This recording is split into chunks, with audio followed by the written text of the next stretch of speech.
agora vai! Segura, peão, vamos lá, sejam muito bem-vindos ao canal. E hoje a gente vai ter um bate-papo com uma pessoa muito bacana para a gente conversar um pouquinho sobre a paternidade, sobre o homem do século XXI e o que é mais importante, sobre o brincar. Olha lá, ele já deu uma acenadinha, vamos tentar aqui. Segura, agora vai, hein? 3, 2, 1, aguardando o nosso convidado. Agora vai, hein? Agora vai. Agora vai, aguardando. Eita lasqueira! O negócio tá triste aí. Nós vamos fazer com outro celular aí, ó. Dá tchau. Calma, não vai embora não. Eita lasqueira.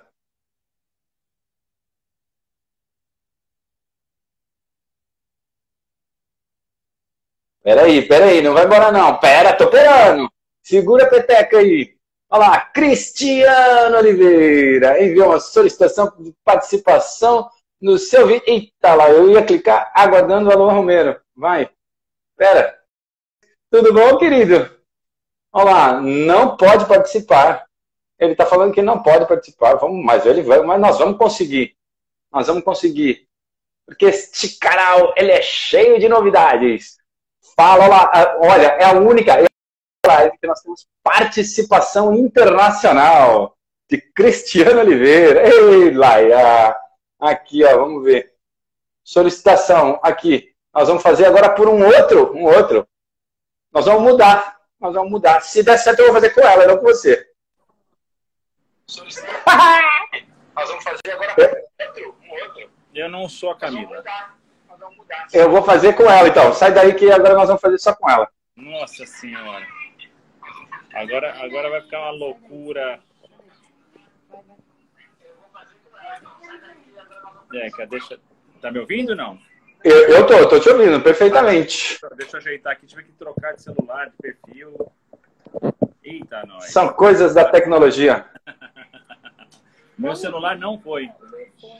Cadê seu fone? Agora tem que achar um fone pro iPhone, porque eu tava com outro celular. É uma beleza. Mas vamos que vamos. Bom, e aí, vai dar tudo certo. Vai dar tudo certo em nossas vidas. Tudo bom com você? Deixa eu olhar aqui meu cabelo, tá? Isso. O meu também tá bom. Tá bom, o seu tá bom, tá? Você tá até um pouco mais magro.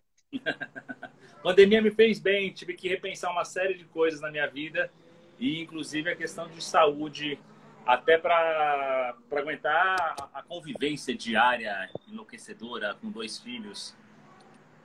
É sensacional. Para quem não conhece, eu vou fazer uma apresentação assim, ó, mas hoje o nosso convidado é a Luan Romero, nada mais nada menos do que empresário, pai. Não é a Camila, nós estamos fazendo a gente está transmitindo pelo celular da Camila, mas não é a Camila. A Camila, a gente pode fazer uma live com ela, falar como ela te atura, vai ser interessante. Mas para que a gente possa começar, ele é empresário de diversos setores, já foi palhaço, já foi animador de festa infantil e o melhor de tudo, é meu cunhado. Mas para a gente começar, Lua, seja muito bem-vindo. Quem é a Luan na fila do pão, cara? Agora... Travou, mas... Pera, não fale nada que travou. Pera. Pausou, voltei. Bom, voltou. Vou tentar resumir uma longa história de uma forma mais curta possível. Eu vou falar um pouquinho da minha história, da minha infância, porque ela conecta muito, obviamente, com quem eu sou hoje. Então, eu nasci, minha primeira infância foi no Horto Florestal, na zona norte ali de São Paulo, no bairro do Coxo. E ali eu tinha o livre brincar da forma mais intensa possível. As casas sem muros, é uma rua, um bairro, parece uma cidade do interior. E a gente brincava de polícia e ladrão, pega-pega, esconde-esconde na mata, na rua, tal. E isso formou muito a minha personalidade. Na segunda infância, meus pais mudaram para Higienópolis e com isso teve uma mudança brusca de vida. E aí toda a consequência de uma criança que teve o livre brincar no Horto Florestal, que vai para um condomínio fechado. Isso implicou em eu fazer fogueira no prédio, atrás do prédio, fogueira no Horto Florestal. Faz parte, né? Aí os vizinhos começaram a reclamar porque subia a fumaça na área de serviço, onde estavam as roupas ali. Não é nada prudente, né? Não gostaram muito dessa ideia, soltava galinha-choca ali, ia ali nas roupas das pessoas. Eu fui para um colégio, saí dessa vivência, fui para um colégio chamado Sion, um super tradicional. Na quarta série, o Sion achou que eu não me adaptava muito bem, porque eu queria subir na árvore, subir no telhado, essas coisas, enfim, de uma criança. Você foi convidado a conhecer novas escolas, é isso? Fui convidado a conhecer novas escolas. Enfim, e aí eu sempre dei muito, entre aspas, problema nessa escola, porque eu não me adaptava e a escola também não conseguia entender essa criança que tinha muita energia, queria brincar, ficava irrequieta e etc. Eu só consegui parar quando uma das professoras deu teatro como uma linguagem de aprendizagem do português. E isso me conectou demais. Isso fez com que eu fosse atuar. E isso foi com que eu fosse fazer animação de festa infantil. Palhacinho, escultura em balão, maquiagem para ganhar um dinheiro e me divertir. E isso formou um pouco o início da Animarte, que é uma agência de live marketing, de experiências e etc. E boa parte da minha carreira e dos projetos que eu toco hoje em dia. Mas, enfim, disso já desdobra uma série de assuntos. Se eu for ficar falando aqui, vai ficar a live inteira. Então, dentro disso que você quiser perguntar, vai conduzindo, porque aí vai desdobrar. Sim, lógico. Os projetos que eu estou tocando hoje em dia, nas empresas, enfim, em todos os meus movimentos, inclusive de paternidade. Maravilha. Para a gente começar ali, como essa criança que tinha lá, que soltava lá o seu punha-fogo na criança, na criança? Na fogueirinha lá no prédio, ela hoje, você acha que ela está mais reprimida? Hoje você consegue externalizar isso? Como é que você acredita que essa criança ainda existe dentro de você? Então, são muitos processos conscientes, né? Você demora muito tempo para entender isso, só a maturidade e um processo de autoconhecimento muito profundo para você entender isso. Então, óbvio, né? Sai dali, a criança se adapta a outro lugar e vai viver o que ela tem que viver, porque ela também nem tem estofo para refletir sobre aquela mudança. Então, eu analisando hoje tudo que eu vivenciei, e esses problemas foram acarretados nas escolas, né? Porque isso, eu não conseguia me adaptar ao formato tradicional de educação. Então, isso já é uma questão de se discutir também, né? Que formato de educação que é esse que a gente segue? Como se modernizar para os novos tempos? E tudo que essa criança se frustrou com essa mudança. Então, hoje é fácil olhar e entender isso, né? Uma mudança muito brusca de um livre brincar, de uma natureza, etc., para um condomínio fechado numa região super tradicional, em escola tradicional, é óbvio que ia dar merda.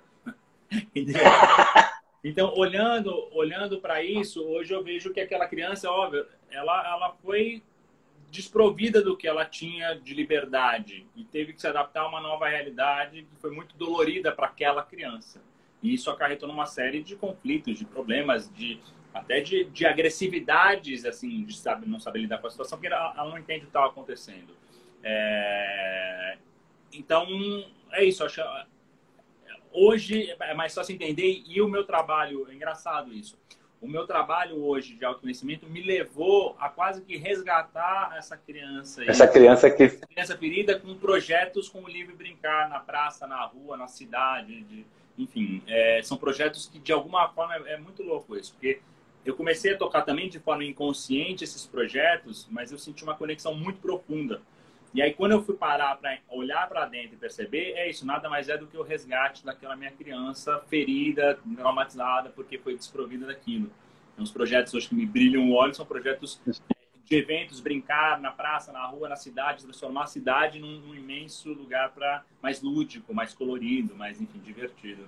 Então, isso E me conta um pouco sobre essa chegada desse empresário até esse empresário que hoje tem... aí depois quero que você já engate aí falando um pouquinho sobre qual projeto é esse, que projeto é esse da gente brincar na rua. sendo que brincar na rua é de graça, e como que a gente tem que fazer essa mudança, mas como é que dentro do mundo empresarial você foi se descobrindo e virando, falando assim, não é isso que eu não quero estar lá dentro, eu quero estar aqui fora, eu quero trabalhar com um outro público e quero, né, ocupar um espaço público, né? Da onde sai essa trajetória entre o empresário e o espaço público? Então, é uma trajetória são 20 anos de estrada. Então, o que eu, olhando para trás, eu fui entendendo nessa minha trajetória? A empresa começa de uma forma muito espontânea, natural, fazendo animação de festa, primeiro para uma empresa, um amigo que tinha uma empresa, tal, e aí começou a fazer as próprias festas com uma prima, que hoje é a Nina, né, que tem 20 anos, passando literalmente o chapéu para a família, dá lá um R$5, outro R$10, etc. Assim que inicia o processo. Dali a coisa fluiu muito naturalmente, porque tinha muita paixão, era muito divertido fazer. Eu tinha 19 anos e ainda ganhava um dinheiro. Fazia palhaço, recreação, brincadeira, jogos, e ganhava um dinheirinho para passar o final de semana, para comprar um tênis, para comprar alguma coisa. E aí a empresa foi dando certo espontaneamente, naturalmente e de uma forma muito gostosa, assim. Naturalmente aí tem essa coisa, tem que crescer, tem que fazer mais, tem que virar, tem que profissionalizar e tal. E aí, de forma inconsciente, você vai querendo mais e etc. Acabou surgindo a oportunidade de fazer live marketing, outros eventos maiores, que aí a forma de remuneração era muito melhor. E isso foi muito legal e a empresa foi crescendo e contratando mais gente, etc. Quando olho para essa passagem de tempo, a minha única experiência anterior tinha sido office boy, e aí animador de festa, e aí dono de empresa. Ou seja, não tive referências, não tive chefes, não tive formação.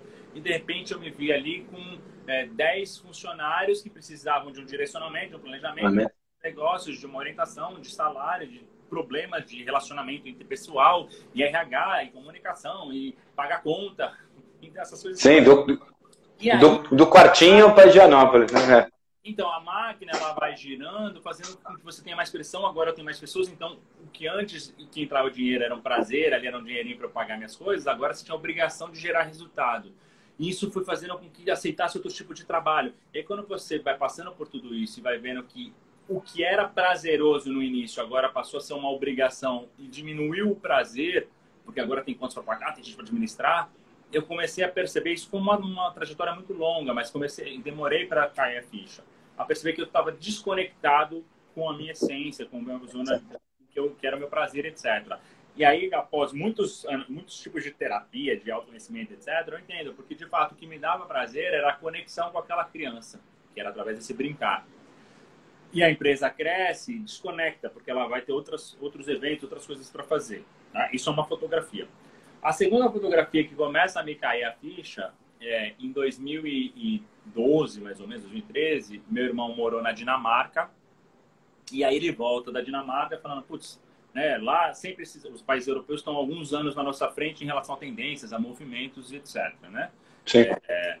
E, putz, lá tem muito festival, muita arte, muita cultura na praça, na rua, na cidade. A cidade respira, vibra isso e tal. Então, ou seja, conectou, mexeu com ele muito forte. Ele trabalha também com a parte artística, né, teatro, enfim, além de outras coisas de autoconhecimento.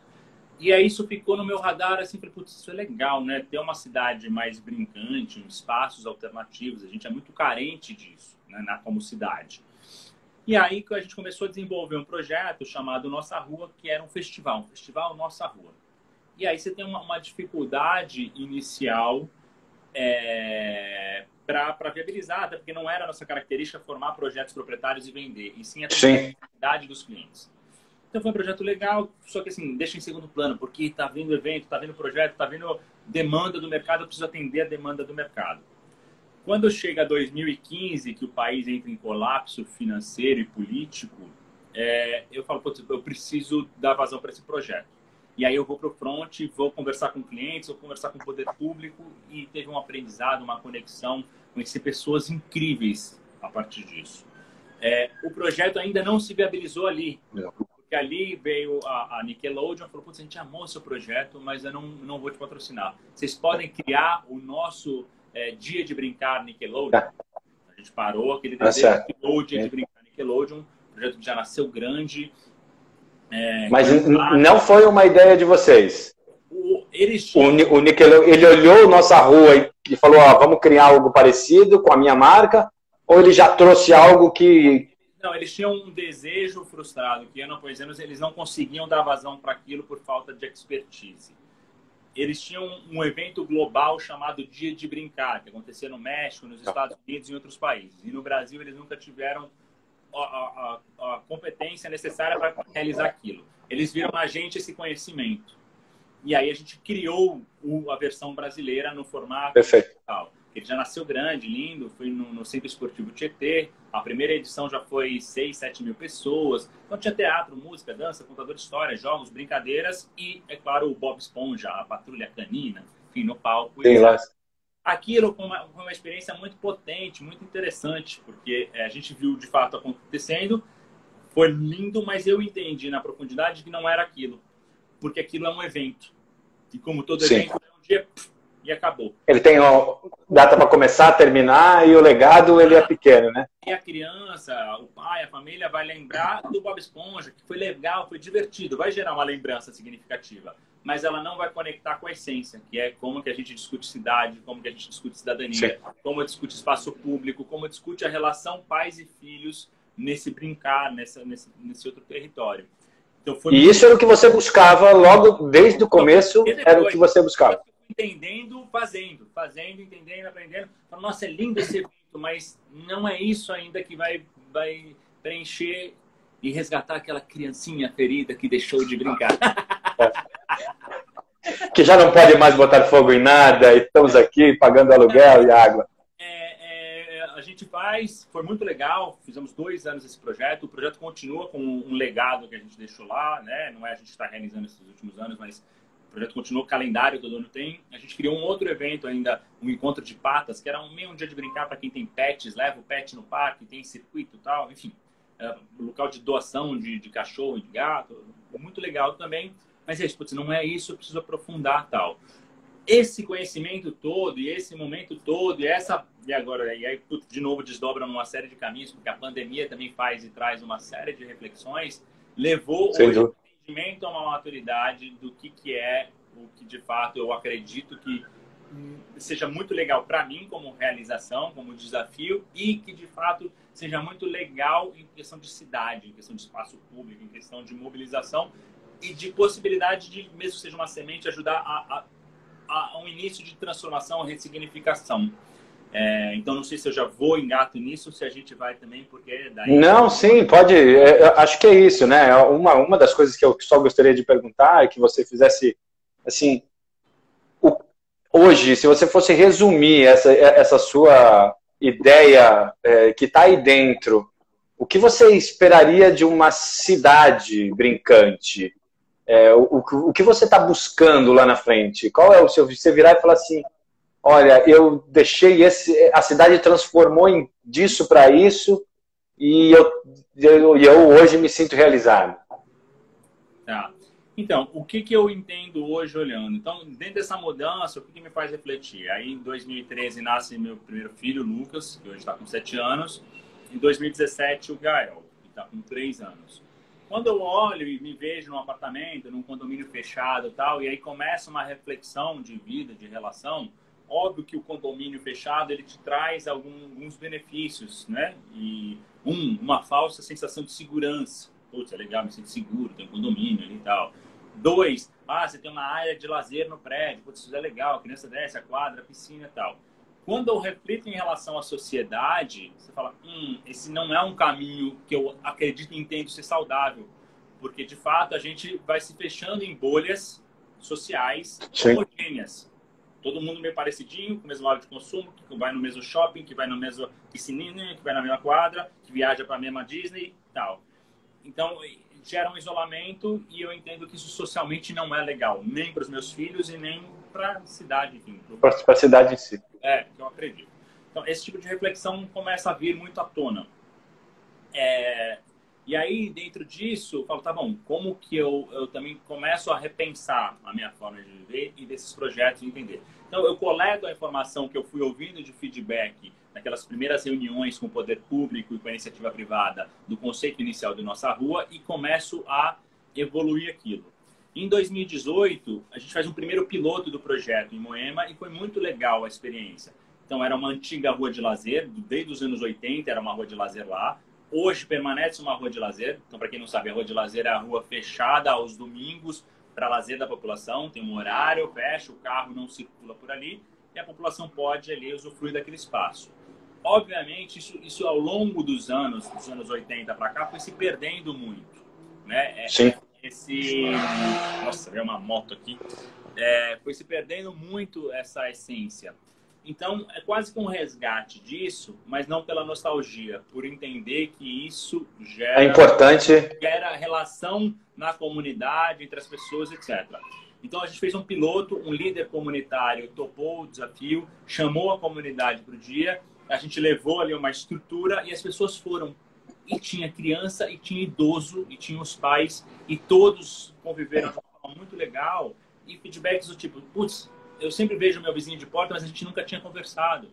E aí, o outro levou uma comidinha ali, e eles interagiram com a comida. Só, putz, isso é muito potente, isso é muito legal. Então, esse aprendizado que a gente teve ali gerou um conhecimento e falou, legal. Então, hoje, olhando, eu entendo que a Paulista, por exemplo, aberta, é um projeto incrível, mas ela é num lugar, não sei, na Paulista, ali, que é um lugar muito legal, mas é muito afastado de muita gente que não tem condição de ter acesso, é muito longe.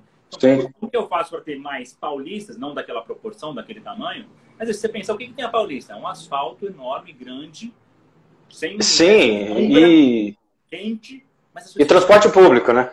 As pessoas foram. Você vê o Minhocão é lotado, então São Paulo tem uma carência disso. Então, quando você começa a analisar, é um case super de sucesso. Puta, que tal a gente ter paulistas, ou seja, mais ruas menores espalhadas pela cidade, pelos bairros, etc., onde a própria comunidade se apropria daquele espaço como um espaço de lazer e começa uma interação social. Só por isso é potente. Quando eu começo a dialogar isso com as pessoas e com essas marcas, com o poder público, todo mundo tem uma percepção muito empática disso, desse caminho. Só por isso é legal. Né? O poder público enxerga uma coisa legal, só que não consegue hoje viabilizar. Então, esse é meu grande desafio. Ter espalhado por São Paulo e depois, quem sabe, pelo Brasil, pensando de uma forma mais ampla, pequenos espaços de lazer em comunidades, todas as comunidades terem uma rua brincante. E aí, quando eu falo em rua brincante, inspirado em outros projetos, vai cruzando um projeto com o outro... O que você entende como rua brincante, né? Não, eu vou falar uma mestra. Então, uma rua, por exemplo, fechada minimamente aos domingos, ou por que não aos sábados e domingos, onde os vizinhos possam ter uma extensão dos seus quintais para interagirem e brincarem. Esse é o primeiro conceito. E o livre brincar. É uma corda, é uma bola, é uma peteca, é um bambolê, é o que quiser ali, interagindo, brincando, correndo, fazendo, né, ralando o joelho na guia, de preferência, para gerar aquela lembrança que a gente... Uma lembrança significativa, né? Significativa. E aí, olhando isso tudo, esse formato, tem um negócio potente. Então, quando, por exemplo, inspirado num projeto da Coral, um chama Quadras Inesperadas e o outro Tudo de Cor. Você botou uma tinta, botou uma tabela de basquete num poste que seja, virou uma quadra de basquete. É uma quadra. Acabou. Né? A criança ali, ela vai brincar e vai fazer o jogo dela de basquete. Você colocou lá um alvo na parede, fez alguma coisa ali que possa tirar, virou um alvo, sei lá. Você pode improvisar e jogar com um pouco de tinta, de criatividade, e o que tem dentro da própria comunidade ressignifica aquilo, deixar mais lúdico, mais colorido, né? Com uma planta, um colorido e com... Que gere alguns estímulos até para a criança poder ocupar esse espaço, né? Exato. Para que ela se sinta acolhida, né? Um muro com uma tinta lousa que as crianças possam desenhar ali, vai virar uma coisa de louco, mas legal, ela interage, ela vê aquilo, ela sente que é dela também, ela começa a se apropriar e criar se apropriando com a rua. Então, hoje esse projeto, por exemplo, é um projeto que eu estou apostando muito, acredito muito. É óbvio que o momento atual ele é complexo, mas a gente vai ter que sair em algum momento dessa fase atual e voltar para a cidade e para as relações. E aí eu acho que é natural que a gente resgate algumas origens de relação comunitária, de pessoas tal.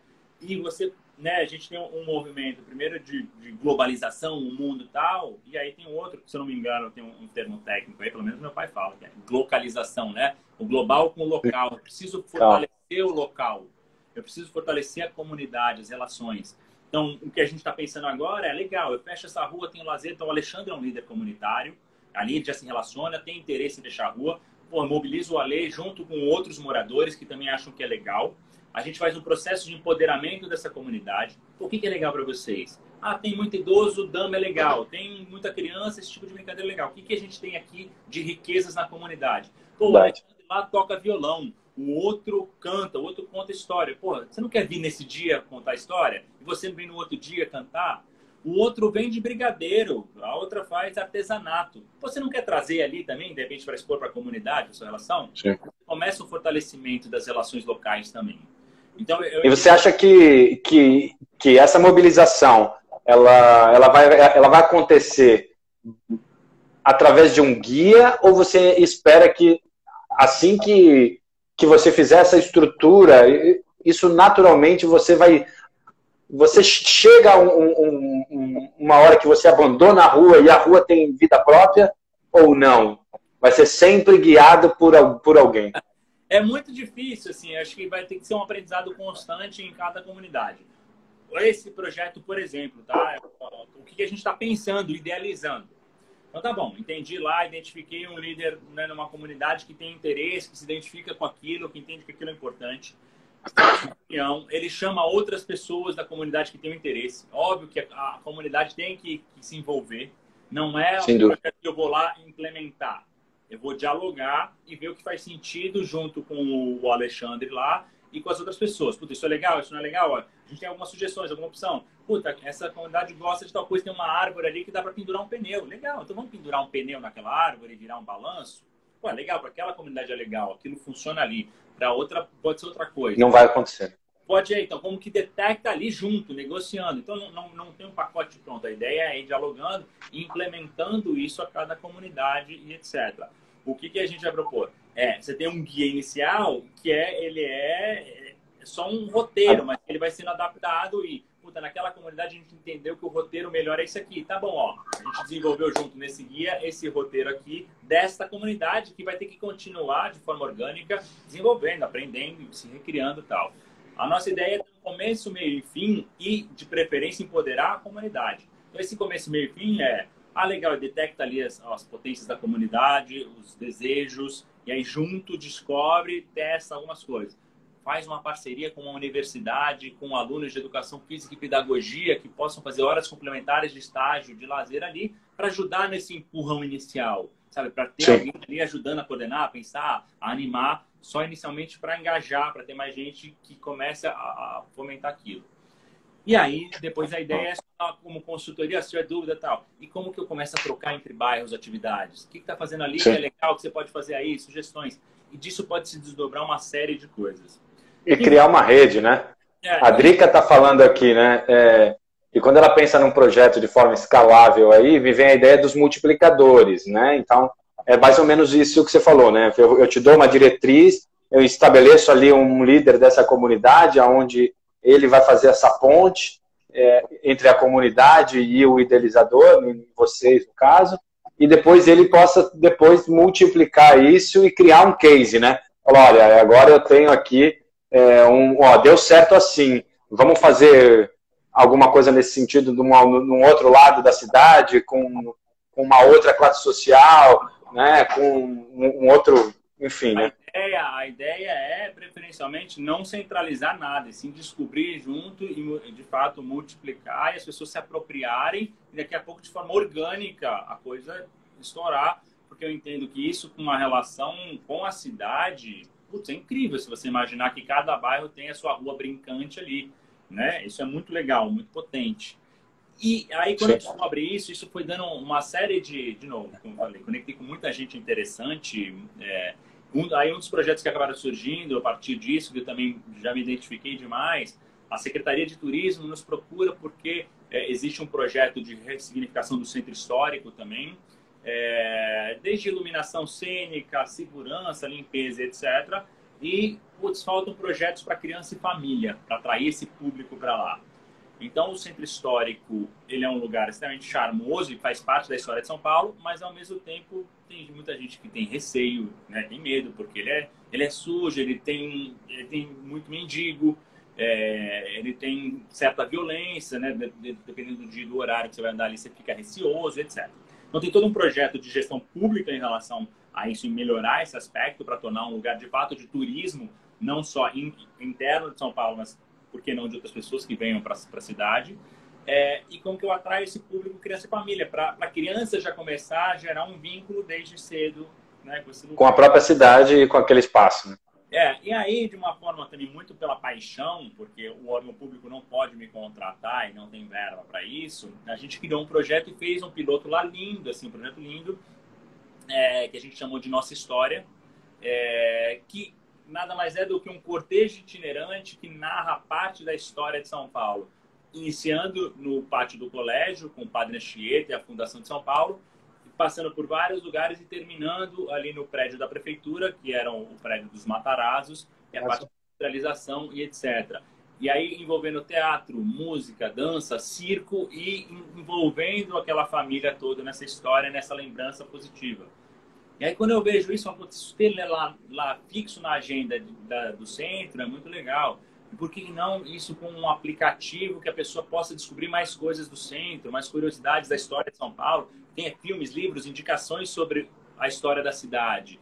E se você pensar na cidade, você pode replicar isso desde no Museu do Imigrante, você pode, né, no Ibirapuera, né, tem vários bairros e a cidade ela é cheia de história, né? Na Moca, falando dos italianos. Então, né? aí, isso, olha que legal. Aí o Wagner, né, que é meu sócio parceiro nesses projetos em específico, que ele vai ajudar essa intermediação com o poder público, com captação de recurso, por lei de incentivo e tal. Não, putz, a gente podia pensar aí nos bairros, a periferia. Falei, calma, Wagner, vamos realizar primeiro do centro, né, tornar isso viável, e depois a gente começa a pensar. Só que aí a gente vai numa reunião na Secretaria de Turismo, e eles falam, putz, seria muito legal ter nos bairros, não dá para fazer. Putz, dá para fazer. E aí, olha que legal, como dá para fazer e de uma forma muito interessante e potente.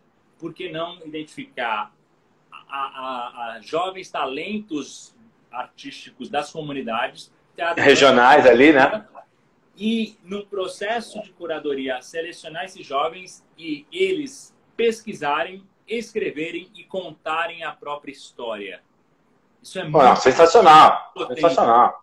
É a mãe é o filho da imigrante italiana que toca gaita, que vai contar a história da Rua dos Trilhos, né? Exatamente. E aí, ou seja, a gente nada mais é do que um facilitador para que esses projetos aconteçam. E depois aconteceu lá o Alexandre, que é puta legal, ó, tá aqui o projeto de vocês. Tem essa lei de incentivo que vocês podem escrever para tentar recurso. Tem um edital XPTO. Vocês podem procurar empresas da comunidade, vizinhos, de repente, ou vender bilheteria. Aí a gente tenta ajudar a eles a continuarem. Mas aí é um processo também, eles também terem engajamento e tentarem. Sim. Mas a gente tem um começo, um meio, fim do projeto e depois sigam vocês, agora com vocês. A gente está aqui, qualquer coisa a gente pode tentar ajudar. Sim, e isso faz parte da apropriação da própria cidade e do próprio desenvolvimento do ser que está tocando esse projeto na comunidade. Né? Claro. E aí, empoderar as pessoas, né? Claro. E quando eu olho isso, assim, então aí eu, a Luan, né? Dentro resgatando a minha história e tal. Dentro da sua loucura. Muito potente, muito legal, e brilha os olhos. Pô, imagine só na cidade, você ter cada bairro uma rua brincante, que a comunidade ali se interaja, e o Alexandre que faz artesanato está lá vendendo, a outra que está brigadeiro, o outro que canta, pode cantar no palco, pode contar a história, enfim, da própria comunidade, né? Essa interação, eu mostro o meu talento e compartilho, e faço uma mesa extensa de piquenique, cada um levando uma coisa, e todo mundo comendo junto ali, interagindo.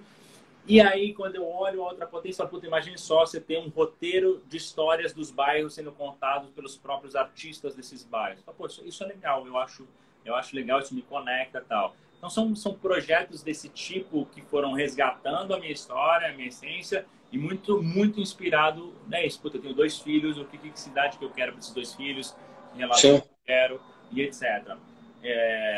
Enfim, e daí tem mais um monte de história para contar, um monte de projetos. Quero fazer. Aí Não, mas antes da gente sair desse qual é a viabilidade de você, por exemplo, começar em bairros que já existem algo nessa situação? Já, ou melhor, né? Aonde, em que pé está esse projeto agora, no meio dessa pandemia toda aí, né? Em que... Então, aí é difícil falar isso, né? Então, algumas coisas é isso agora, né, dentro dessa convivência, inclusive paterna, com as crianças dentro de casa, e como que você se recria dentro disso, a dinâmica e etc, né? E aí sabe que também tem um monte de gente nessa mesma situação, em angústia, sabe que o mundo de alguma forma, e assim esperamos, não seja mais o mesmo, né? Essa relação enlouquecida de trabalhar feito um louco e não ter tempo para as coisas, para as relações e tal. O que eu entendi ok, vamos fazer a nossa parte, vamos deixar os projetos prontos, né? Dialogar com muita gente. Então, isso que eu tenho feito é dialogar e ouvir muita gente interessante, as críticas, opiniões, sugestões de como evoluem esses projetos, como deixar eles mais potentes. E desde assim, chamei pessoas do poder público para fazer parte de um conselho consultivo do meu projeto. Sim. Espera aí que deu uma travada aqui.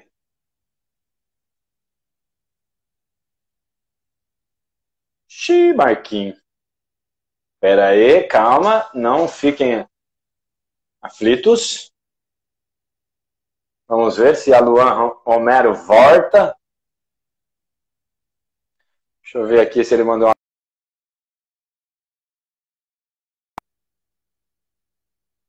Vamos lá. Ele que travou, Então, vamos ver aqui, ó. Vamos ver se ele está aqui de novo, porque eu vou chamá-lo de novo. Vamos lá. Acho que caiu. A gente está conversando com a Luan Romero. Deu uma caidinha, só ele caiu. Para que a gente possa entender um pouquinho sobre o projeto que ele está fazendo sobre a ocupação dos espaços públicos. Já está de volta aí. Segura. 3, 2, 1. Xiii. Aqui agora ele está tentando entrar com o celular dele mesmo. E a gente, no começo da live, a gente não tinha conseguido.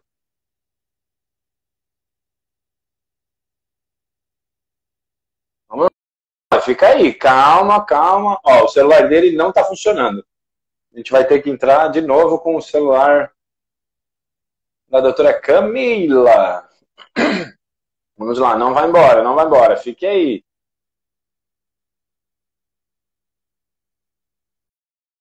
Espera. Xiii, o celular. Agora tem 2 celulares que deram errado lá. A pandemia afetou aí a internet e os celulares da casa ali dos Romero. Pera, tô operando, tô operando, tô operando. Pera, dá um sinal aí falando, pode chamar. Pera. Muito bem, muito bem, muito bem. Fiquem aí, não vai embora. Segura, peão. Um minutinho! Um minutinho! Enquanto isso, vamos dar aqui os alôs.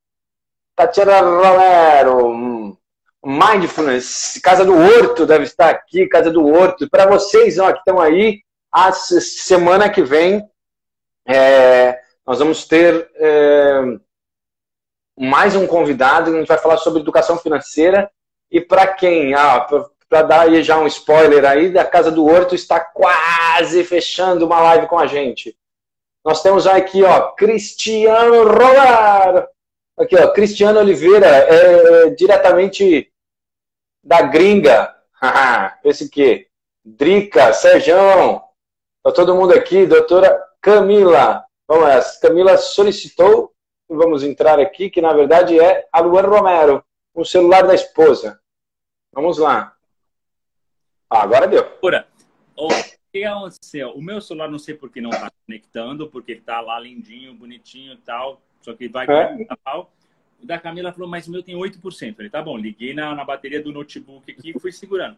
Agora, no final, eu falei, deixa eu colocar o fone. No que eu desconectei o carregador, ele morreu. Aí tentei no meu de novo, não deu. Onde estávamos? Falando sobre... lembrei. Sobre o Wagner, o começo lá? Isso, dentro desses projetos, o que a gente fez agora? Começou a arrumar a casa e o que antes ficava assim, o mercado está enlouquecido, está demandando concorrência, etc. Agora a gente falou, não, estou sem concorrência, inclusive, porque o mercado de eventos está parado. Vamos pegar esse tempo para aprofundar nesses projetos. Então, como que eu dialogo lá com o gestor público de como tornar esse projeto, de fato, viável por uma questão de política pública, né? Porque tem lei, tem legislação, tem regra. Sim. Como que eu entendo isso e faço um projeto tecnicamente viável para atender isso? E no meio dessa pandemia toda aí, o poder público tem olhos para outra coisa a não ser o coronavírus? Eu não estou falando, neste momento, eu não estou falando oficialmente com o poder público, e sim alguém que está dentro do poder público, que eu tenho acesso e que pode me ajudar a pensar e a evoluir o projeto. Né? Que fala, putz, isso pode fazer sentido para a legislação, para a cidade, assim, tomar cuidado com isso, não vai por aqui porque você vai ter dificuldade, etc. Então, isso torna o projeto mais consistente. Né? Sem dúvida. Pessoas de marcas me ajudando a pensar, porque não adianta só o poder público, uma vez que ele não vai poder me financiar. Então, como que eu trago marcas para ajudar a financiar isso? Então, putz, alguém de marca, que entende muito de marca, que vai me ajudar a tornar o projeto também tecnicamente viável. Então, no meu entendimento, e é isso acho que é o futuro, é essa triangulação entre poder público, iniciativa privada e comunidade. A comunidade tem que querer, tem que entender que é legal, tem que se apropriar, mas talvez não tenha todos os recursos, mas também é só um empurrão inicial que eu preciso, porque sem dúvida. Como própria comunidade também tem que se mobilizar com o que tem ali de recursos próprios, também é possível.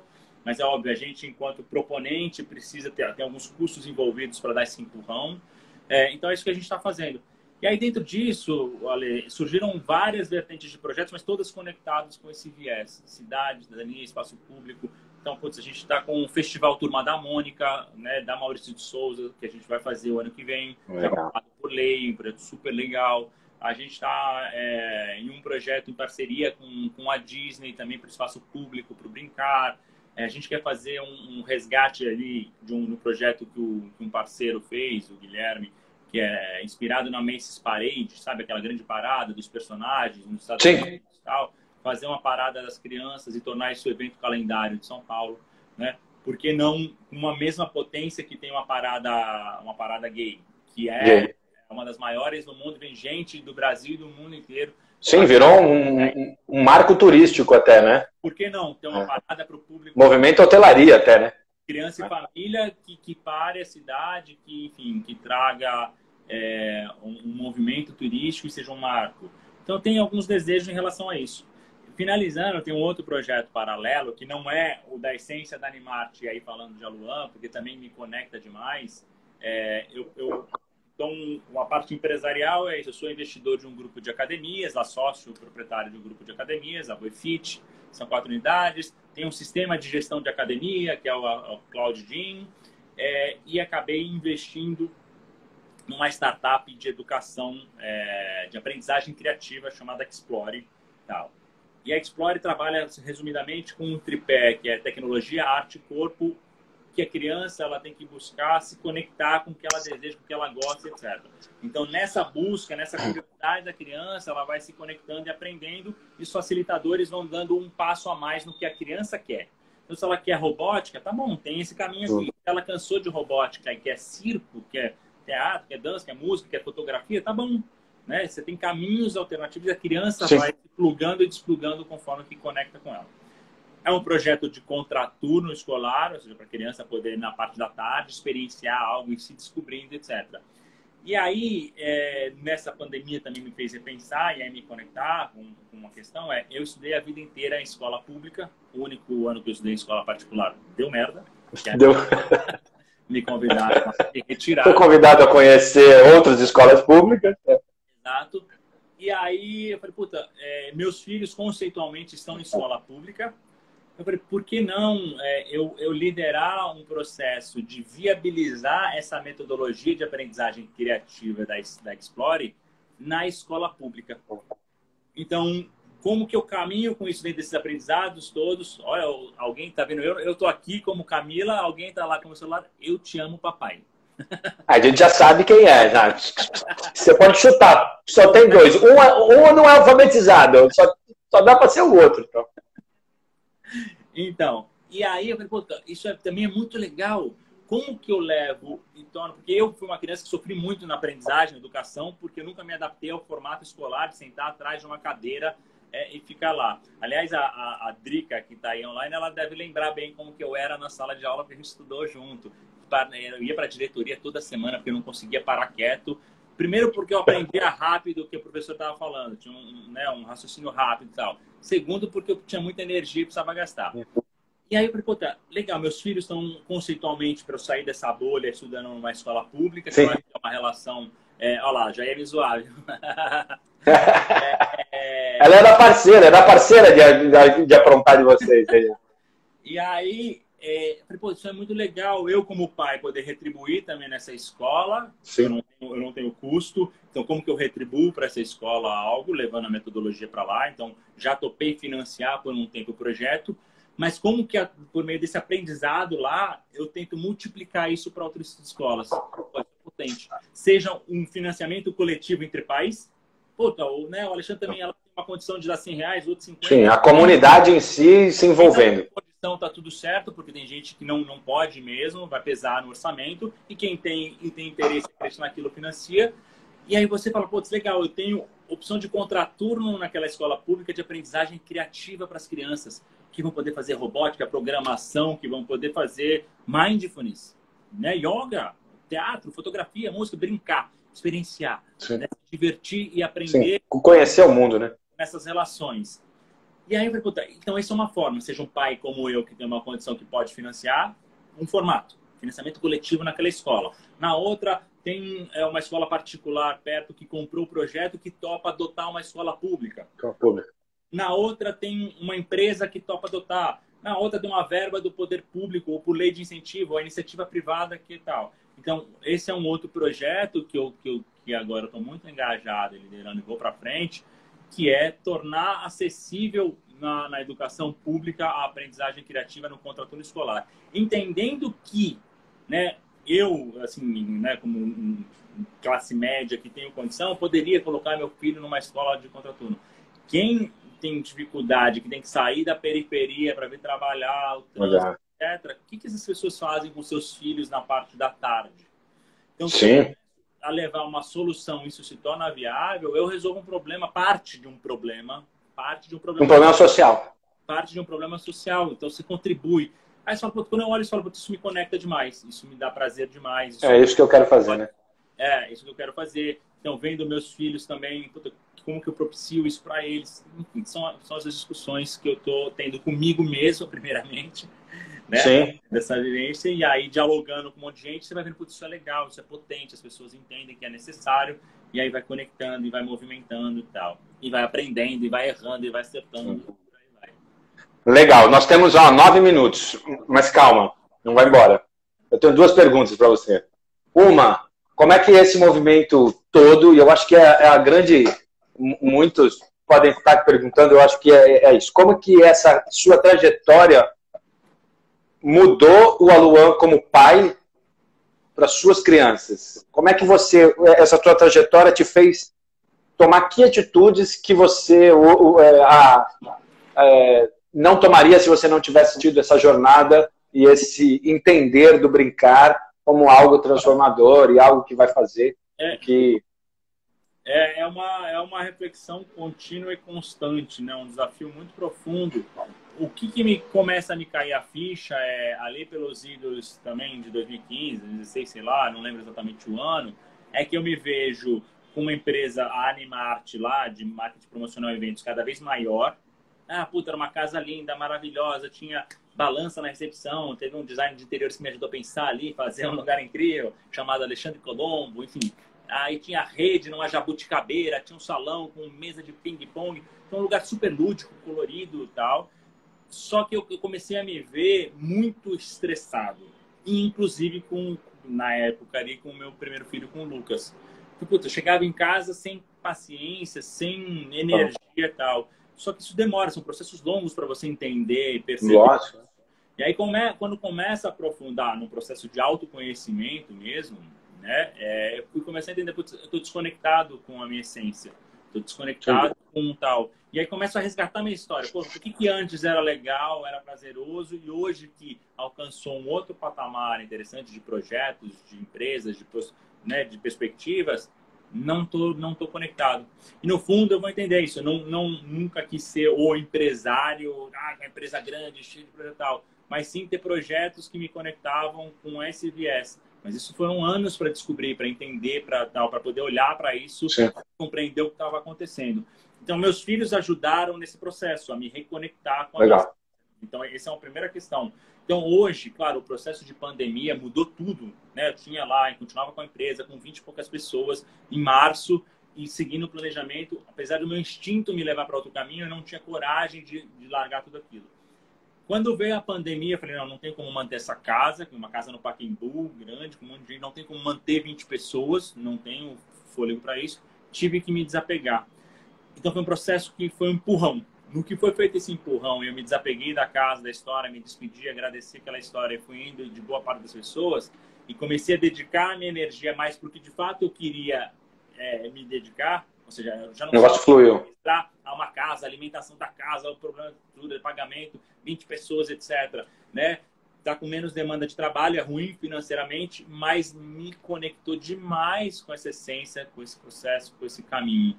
E aí, quando eu me via hoje, apesar da crise financeira, né, que está vivendo, apesar de eu ter me despedir de mais de 10 pessoas ali que trabalhavam comigo, etc., eu me vejo mais leve, mais conectado e mais tranquilo. Só, nossa, encontrei um caminho aqui, que é isso que eu estava buscando.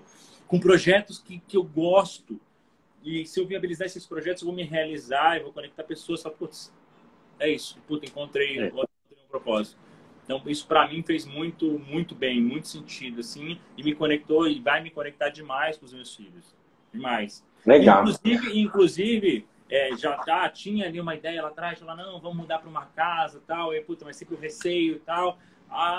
Aí, né, vocês acabaram mudando para uma casa, eu olhei e falei, puta, eu tenho esse desejo, joguei para o universo, agora talvez a gente mude para uma casa na freguesia do Ó, que é considerado até o bairro mais interiorano de São Paulo, e eu fui lá, você vê a rua ali, as pessoas, crianças andando de bicicleta na rua que a gente estava, pessoas caminhando, isso é legal, né? Outra relação com a cidade, com as pessoas, com a comunidade, enfim, então tá mudando tudo. E é um processo que é um processo de desapego daquilo que você vem construindo, né? De reconstrução da sua história, né? Eu acho que todo mundo que passou por aqui, tudo que a gente vem conversando, é esse processo de reconstrução.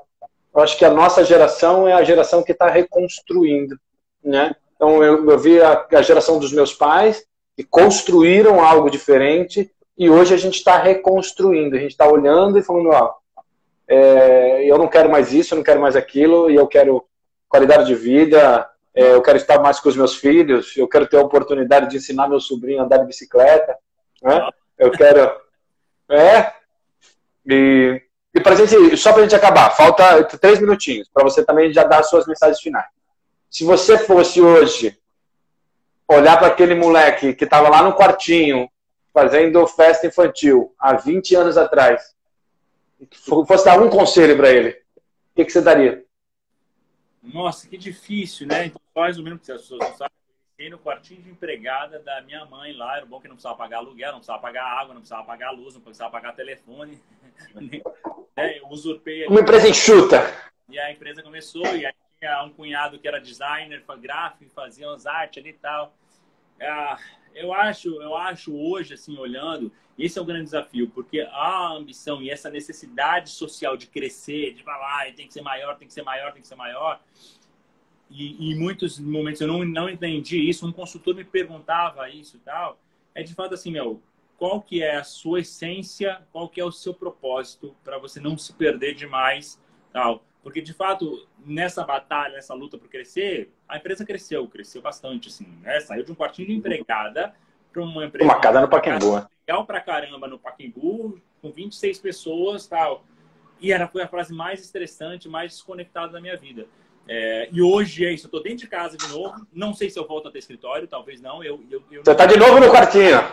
Conectado com os projetos, mais leve, mais feliz, com mais qualidade de vida. Putz, então é isso. Como é um desafio. É óbvio que não é todo mundo que tem essa oportunidade, essa possibilidade que eu tenho, de poder escolher tal, né?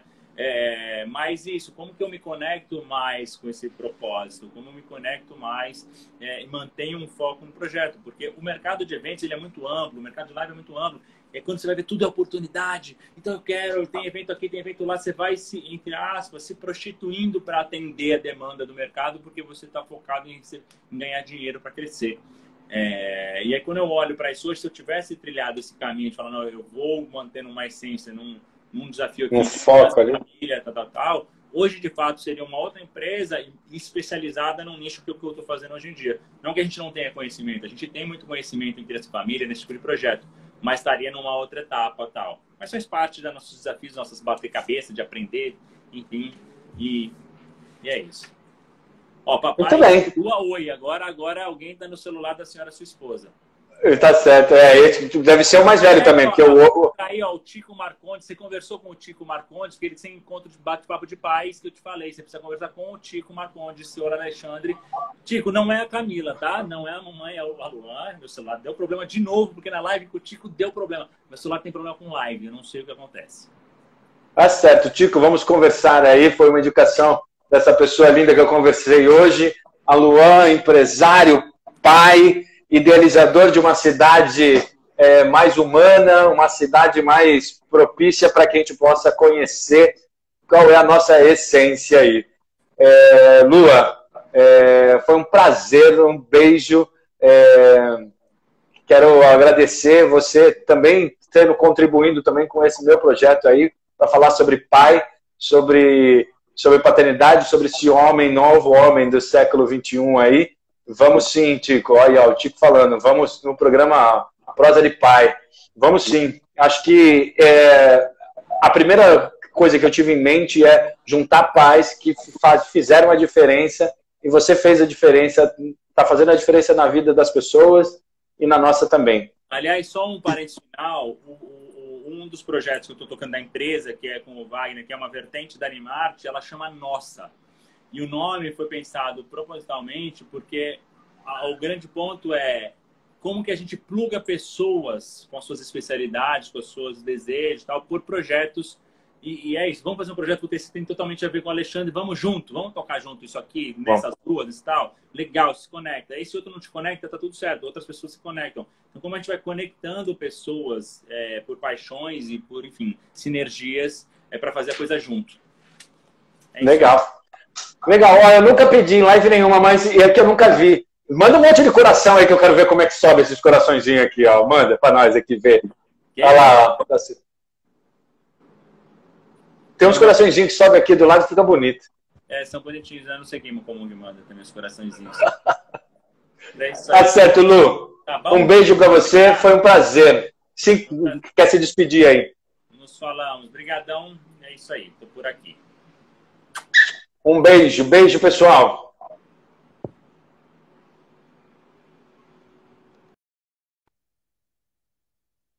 Muito bem, falamos com a Luan Romero, empresário e o pai e o idealizador de uma cidade mais inteligente, uma cidade mais humana, uma cidade que possa atender a todos, atender as diversas pessoas nos seus diversos cantos, com os seus diversas especialidades. E para terminar, eu tenho um recado para você. Fala tchau!